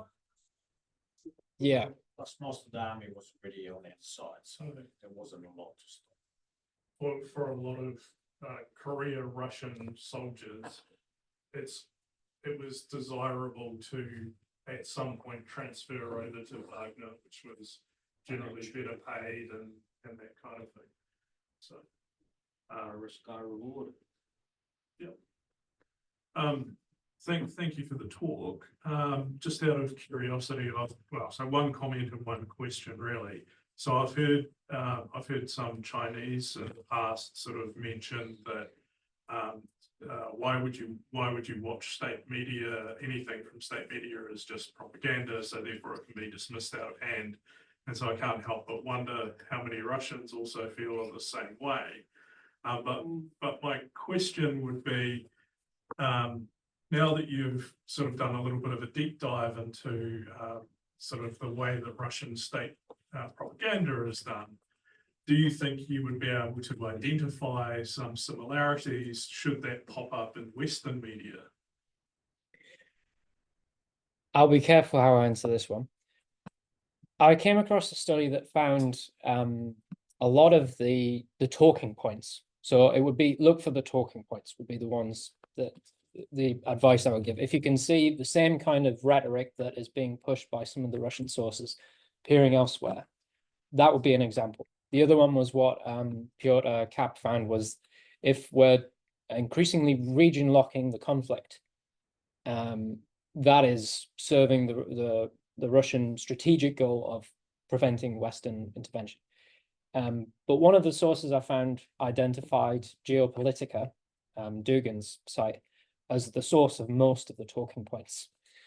So if you find And that's mirrored in a lot of the other Russian media. So if you find something on his site and then you start hearing it more and more elsewhere, who knows? What separates rhetoric from information? Whether or not you believe it's true, I suppose. Vicky, a good question. Yes. Maria, did you want to talk again? You're welcome. Oh, yes, thank you. I just wanted to first say thank you very much for the talk. It was just so interesting and I've learned so much from it. So thank you very much for that. And I just wondered, just a small question, but whether there's a sense that it's kind of like Russia against the world in state propaganda, or is there ever any mention of allies and, you know, that there are others who support us? So, you know, it kind of bolsters the Russian position that others kind of agree with us, you know, because you see that very much in kind of American propaganda, you know, say, for example, with the war in Afghanistan or Iraq, even though there was a lot of opposition to that across the world, but America was very good at kind of like saying, oh, yes, we've drawn these, you know, these allies in to kind of walk beside us. I just wonder whether it's the same in Russian propaganda, or is it very much it's us against everybody else? That's another very astute observation, Maria. I think it's a characteristic difference, I would say. The Russians perhaps don't feel the need to justify themselves as much in relation to other parties who support them. Though it is worth noting there's a range of other countries that have either not supported the UN resolution against the invasion of Ukraine, and there's some that have failed to vote either way. So you could say that there's some nations that do support Russia and what they're doing. China comes up a bit sometimes, but I would say hesitantly in the sources. Just given your research specialism, you might have more to say on that with regard to China. I wouldn't be confident to say Russia's really out there saying, you know, we're justifying what we're doing through the support of other nations. I think it's largely the narratives I was hitting on was that we're here for our own people, and it's us that is under attack by this large Western force. So it's more defensive in that regard, I suppose, is the perspective. Thanks so much. This comes out in the propaganda, and whether they can hear me at the moment, but so Putin did just sign basically a military alliance with North Korea. Yes. Putin has referred to China using the word ally a number of times, but China is much more cautious using the word ally when it comes to Russia. It's a bit of unrequited love. If you look at the coordination between Russia, China, it's into many strategic areas. It's very deep, very broad. And again, I don't know what degree that comes out in the propaganda itself, but in practice, they are basically allies, even if you're not. I haven't seen it. Sign the red book saying. I haven't seen it so much, at least in terms of the war propaganda. The broader media space, I know it does come up a bit, especially in regard to business. In terms of the Russian government policy documents I've looked at, they're referred to more as we are looking to explore more economic partners and that kind of thing. It's the getting around the sanctions kind of perspective. So I think that's where China's positioned, rather than as a military ally as of yet. Although I was going to say that recently in talks between Xi Jinping and Putin, that they did agree that they were going to offer each other support without boundaries. Yeah, so, they did have the military exercise together as well as a big indication of what's potentially coming for us in the future. Chinese nuclear bombers also just flew out of Russian territory with Russian nuclear bombers up at Alaska for the first time ever. So arguably they're starting to unify their strategic deterrent. And we've got a comment here from Rata about the North Koreans, and that's there was even some rumors, I don't know whether or not they were true, about North Koreans already having been in the conflict, just as we say, oh, is there NATO troops already on the ground? Who knows? There's lots of NATO contractors on the ground. Yes, it's possibly true. We know that the Russians have bought ammunition from North Korea because they still use a lot of interchangeable, interoperable old stuff. Just as we've been sending things from South Korea to the Ukraine. So, yeah. South Korea, they weren't really sending military aid so much right up to the point when North Korea started supplying Russia, then they decided it's going to be lethal aid. Yeah, I did think they were sending ammunition at one point. Probably not. I not heard. that caliber stuff, Mm. but now they're actively, I guess, going, well, if you're going, those guys are helping. Yeah. Oh, because of South Yeah. Korea's involvement. North Koreans need This money, potential get paid. for escalation and Sorry? The engineers will get paid. Oh, yeah. I'm sure it's quite an attractive proposition for any North Korean. Yeah, we also I've missed some comments here about, so that's about Wagner in Africa, I believe, Rada. Out of the scope of what I was talking about, but you would have seen some of their personnel getting captured in Mali. So it's still very much an active. Some Wagner mercenaries were captured by a paramilitary in Mali. check up. But it was about 80. Was that Islamic extremist paramilitary group? I'm not entirely sure. I don't know enough about the situation in Mali, to be honest with you. I think it's mostly Boko Haram that's the Islamic extremist group there. So I don't know. It might have been, I don't know what kind of interests they represented, but they were very vocal on their social media about how they were standing with Ukraine. And I suppose it was perhaps trying to signal some kind of, legitimacy for their own goals if they can connect themselves to what the West is supporting. Yeah, that's it. Hasn't the in the past and up till present the international monetary fund and World Bank doesn't have a habit of only funding nations that have ideologically aligned with more Western neoliberal politics? Yeah, you're absolutely right about that.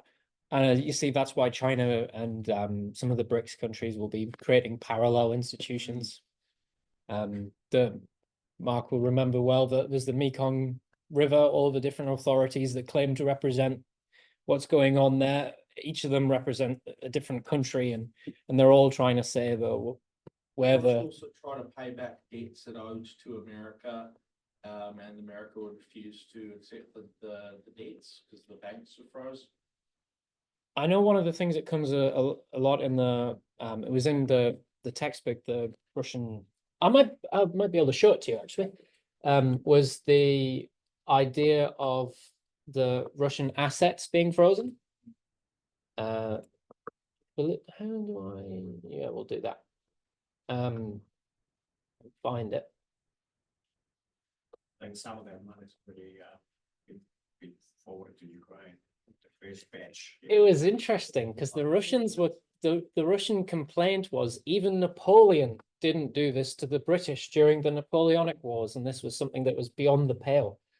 They froze their money and it sent to their enemies. Yeah, this is the Russian school book. Where is it? All about business first. It's around. Oh, there was a bit there just before with Putin and Xi Jinping. I haven't read that bit, but there might be more to the story there. There he is. Yeah, so it is an increasing partnership. Where are we? It's a little bit further on.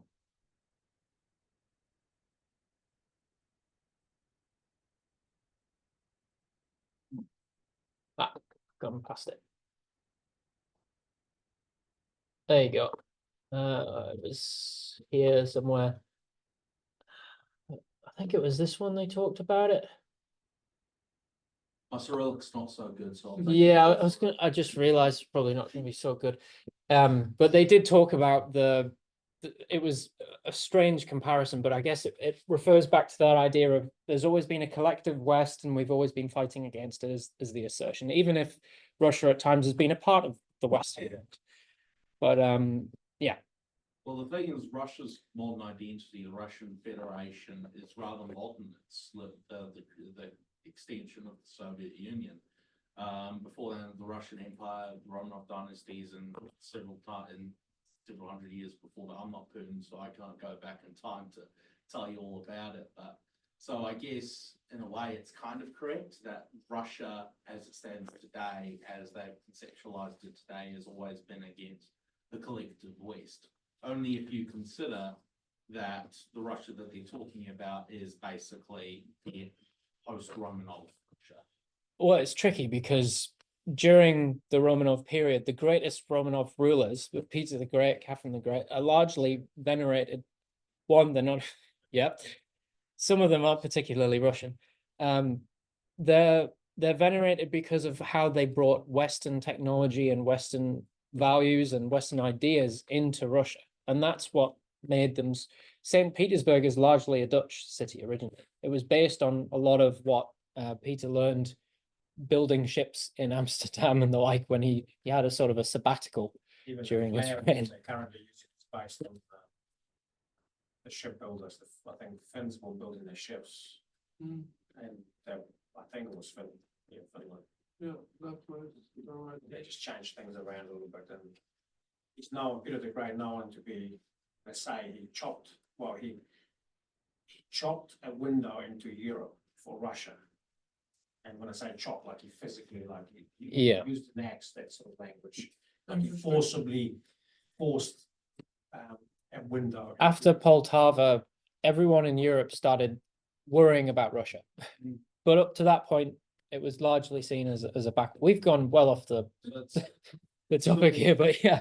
It's similar to the Japanese modernization where they Yes. imported a bunch of what Prussian and other European generals. Absolutely, it's very similar. Yeah, the honor bound. It just took a lot longer. Japanese said, you white people, you do it better, teach us.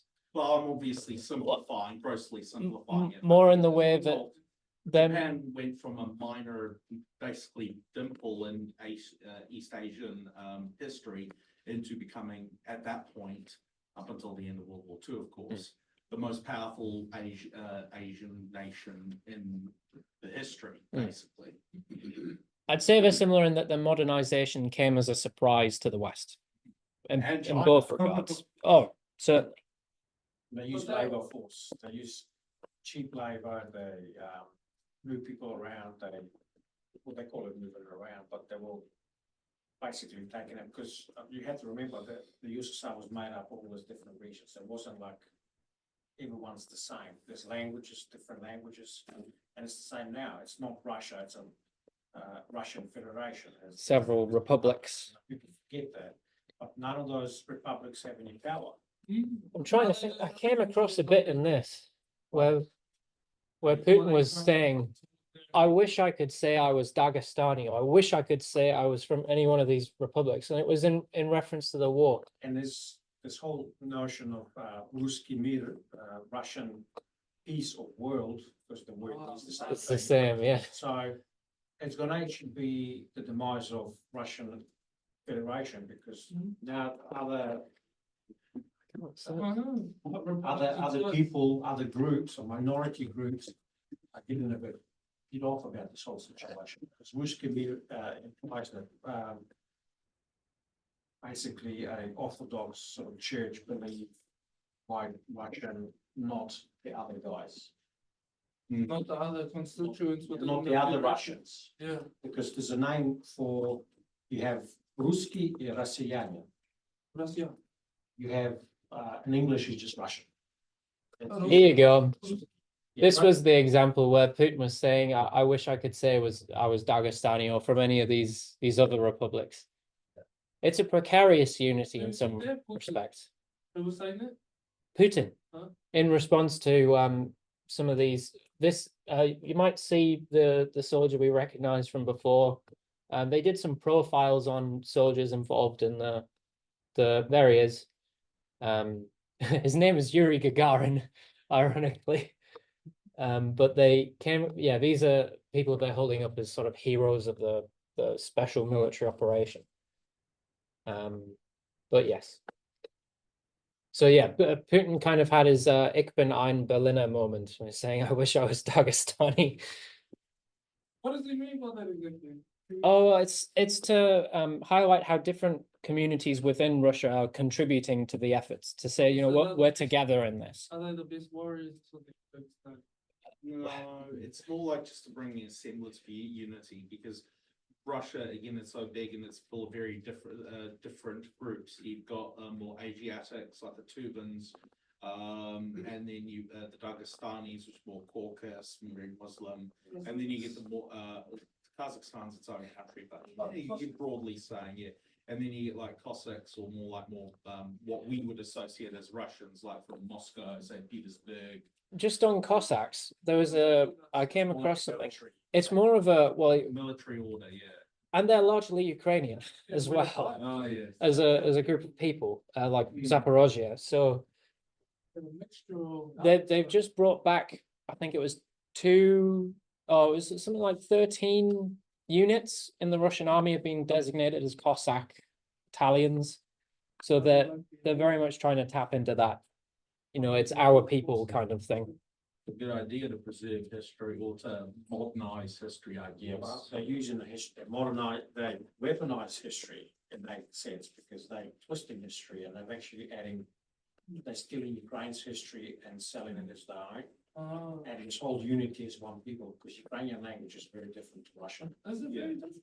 And as you study, you'd know, like, for example, the months of a year do not represent Slavic of any sort. It relates to English.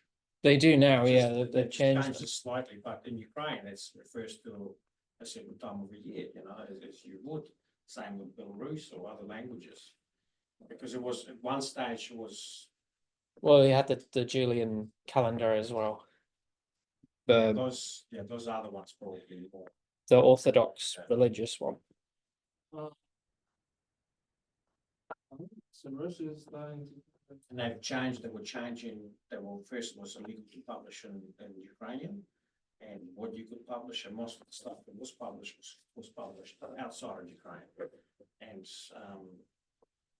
they've changed the language, basically even the alphabet, they've taken some bits out, and they've inserted some words to make it closer to Russian, to distort the language. Yeah, I wonder if I can get I've got a Russian keyboard because I wanted to search this document. I wonder if I can get a Ukrainian one, because I did notice from some memorials and the like that Ukrainian uses different letters. There's a couple of different. Yeah. But it's like. You probably can't tell the difference unless you speak the language. Yeah, but it's like. Yeah, like Lenin is spelled with an H at the end in a Ukrainian, or the H. If you compare like Afrikaans to Dutch, it's like fairly different, right? But how much different is Russian and Ukrainian? Well, Russian cannot understand Ukrainian unless they've been exposed to the language. Right, okay. The only reason Ukrainians understand Russian because they grew up with it. Just like all the other republics have been forced upon it.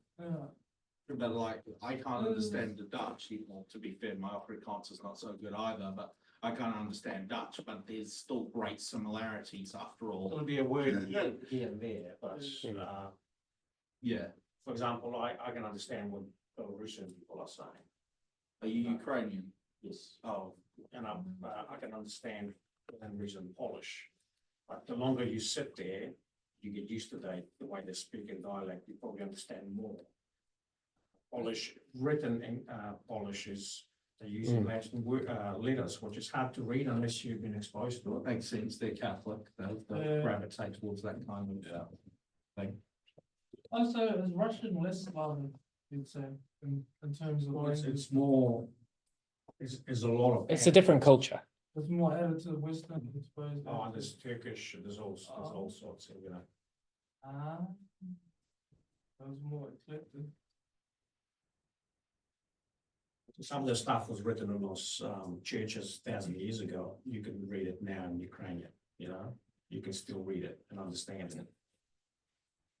I did notice Russian used to have its own numeral system for numbers. And I think it was something that Peter the Great abolished in favor of the Arabic numerals. Yeah. Oh, really? It was a bit like the Cyrillic alphabet. Yeah, similar. In fact, some of the characters are so similar to the letters that I imagine you would get confused. Right. That's probably right. Any other questions? Did you have any questions? You haven't said anything. Everyone's got their 2 cents on this. Thought it was interesting about NATO, how this whole narrative is about NATO getting close. We're here to defend ourselves. That's kind of what I can see the primary sort of issue with Putin. But in the earlier, I guess his presidential years, he had a conversation. He was at some event with some NATO guys because Russia did have some bases in Russia for NATO to transport their goods through Russia. So they were working towards, they were on the program working with NATO at some stage. So it was never an issue. At one stage, they were contemplating joining. Well, he asked one of the top officials at the time, one of the top guys at the NATO at the time, he said, when are you going to invite us into NATO?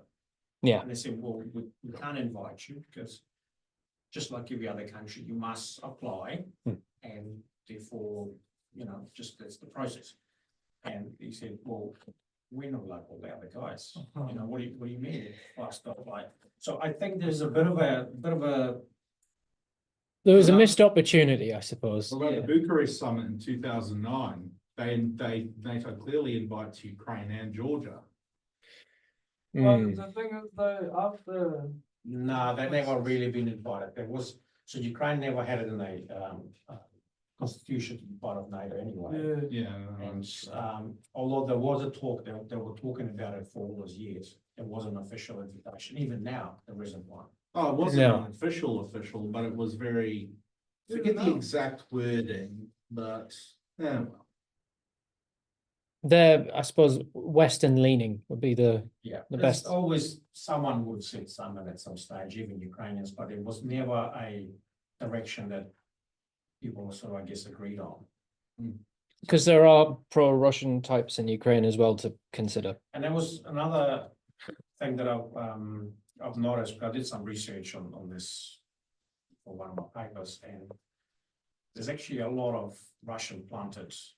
They spend a lot of money. The plants, people, even in the parliament, there's a lot of guys in the parliament that pro-Russian leaning. They get a lot of money, and whenever there's an issue, they instantly disappear into Russia. If they've been caught, or even the president, Yanukovych, who got, I don't know, some people say he flew away for his safety. Some say Russians are taking him to escalate, to create an environment where there is lawlessness and perhaps to use that a legitimate government. But in Ukraine, parliament's actually, and they have the right to make the laws anyway. So, and Russia then recognized the next president after that, so that shouldn't be an issue after the proper elections. nobody recognized the next guy? After Euromaidan. So Zelensky's presidency. Oh, no, it was a guy before. Oh, the guy before, all right. So that was 2015. Yeah.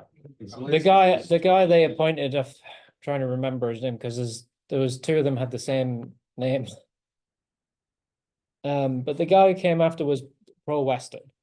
And since then they've had other elections that have not involved any sort of, well, have involved less political unrest. So you could say they have a legitimate democratically elected government, if that's your perspective. And Yanukovych, he was elected also on a basis that he will not sign with Russia. He will sign towards the West, and that's what people wanted. And when it came to a day actually signing a document, he didn't. And this is what people are. Is that the trade agreement? No, it was to do sort of going towards Europe. It might have been to do with the trade agreement. I'm not 100%. Was it not more the European Union? Yeah. Because I believe that was one of the sort of the first stages of it. And that kind of didn't happen, and the people just had enough.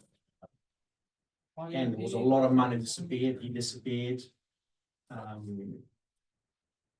Yeah, there was people going through his house, looking at all his stuff that he's robbed, over the years, and $1 million chandeliers and, you know.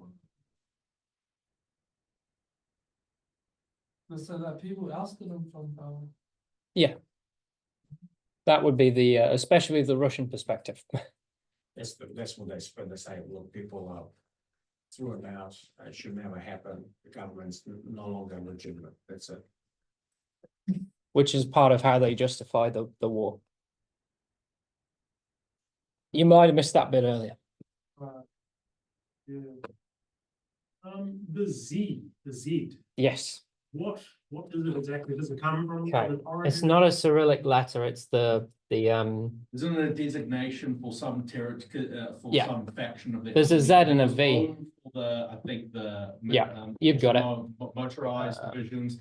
I forget what Z was exactly, but it must. The have been Eastern Command. The Eastern Command, so that one was the one that stuck, I guess. It was a veto and, Yeah, and V as well. V is the Morskaya Pagoda, the Marines. There you go. There's a nice BBC graphic I was looking for. ZOV. Yeah, and it just told you exactly which ones they were. It's a salt, it's like, it's calling, that's what it means. So quite often they, I think, once they realize people will, yeah, you got it. From- Oh, that's it. Belarus.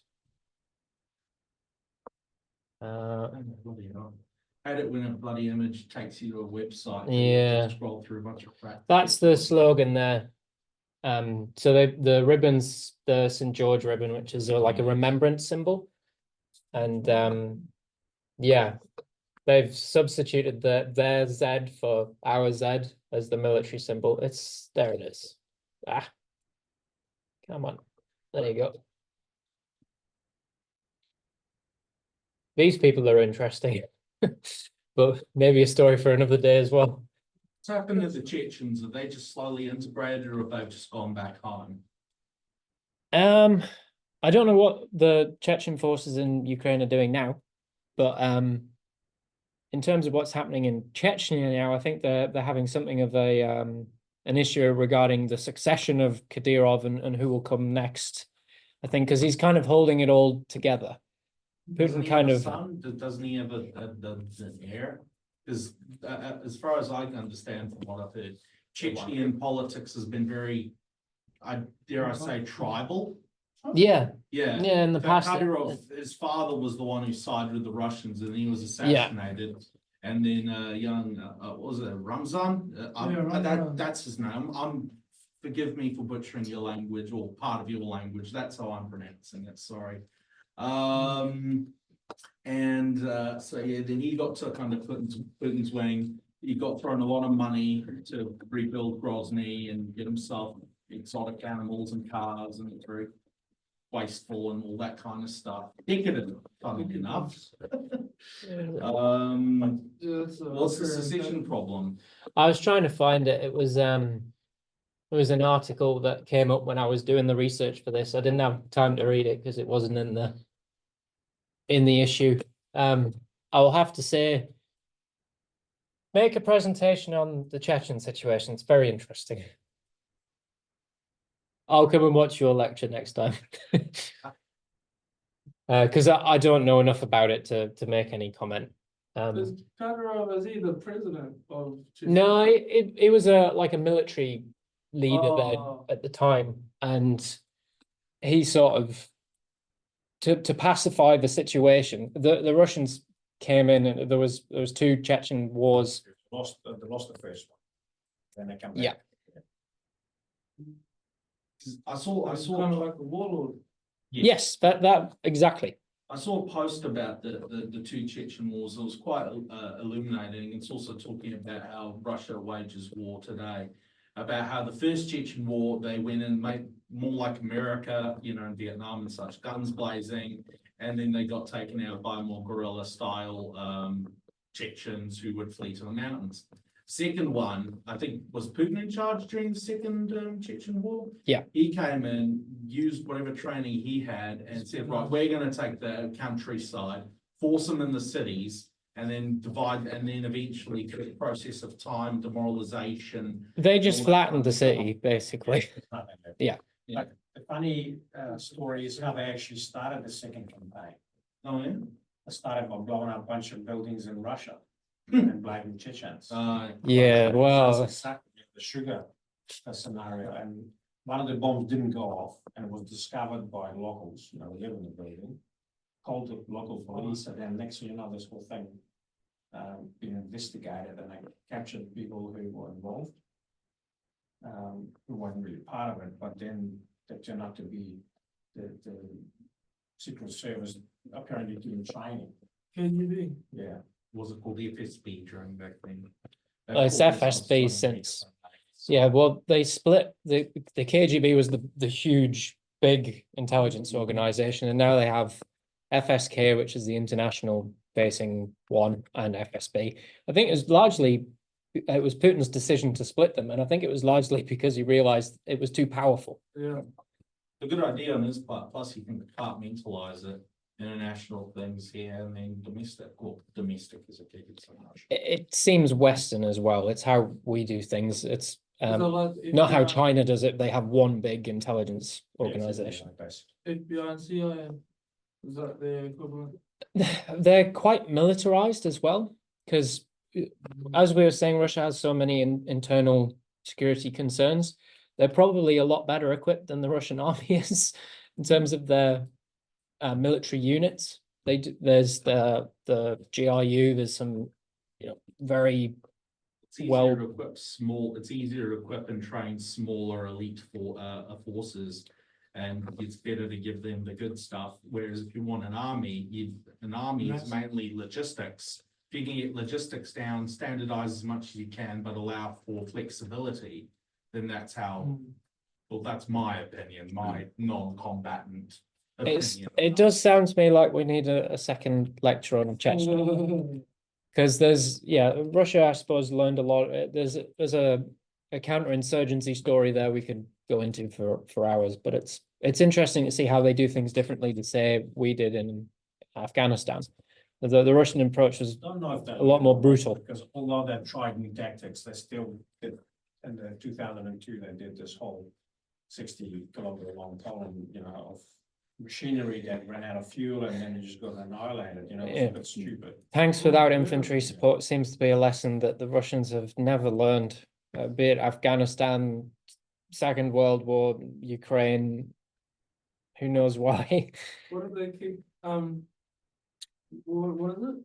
What country? Well, they keep sending in tanks without infantry to support them. Oh, so It's tanks would generally have it, and when they went into Grozny, it was a similar situation, is that armored vehicles would come in and just be assaulted on all sides by anti-vehicle weapons. But now it's all drones, so Ukrainians are just droning every day. So I think like within Russia, the tank drivers are heroes, and tank crews. Like in the ad, they actually try and put them on the pedestal, maybe. Well, they do that with the military in general. There's not just commemorative days for the wars. There's the Defender of the Fatherland Day, which is very military focused. There's even a day from those. I'll show you them. The school resources I was on about. There's even a day for the special forces, and these conversations about important things. Don't know if it's going to come up. There was a day about them specifically where they had see if I can find it. Yeah, here it is. So this is the educational website. They had a video for the Special Forces Day, and it was all about so this is some of the issues that they talk about, and you're required at school on these days to have a conversation, quite a scripted conversation about a given issue. And often it's around an anniversary or a day. The ones I showed you were largely from Crimea and the 10-year anniversary of that becoming part of Russia. That's it. That's the Special Forces Day. And it's fascinating, this stuff.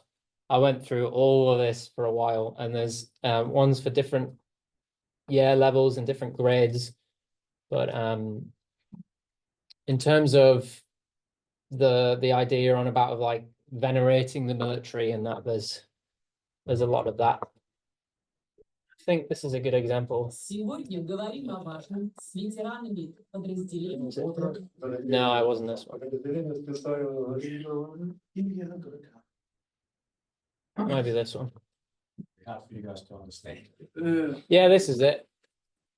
So it's just like a glorification sort of thing of specifically the special forces on this day. But there you go. We've gone well over time, so but I'm pleased with the discussion and Yeah, appreciate you sharing that. no problem. I think we'll probably leave it there. Yeah, cheers, Bill, that was awesome. All right then, thank you. Aaron.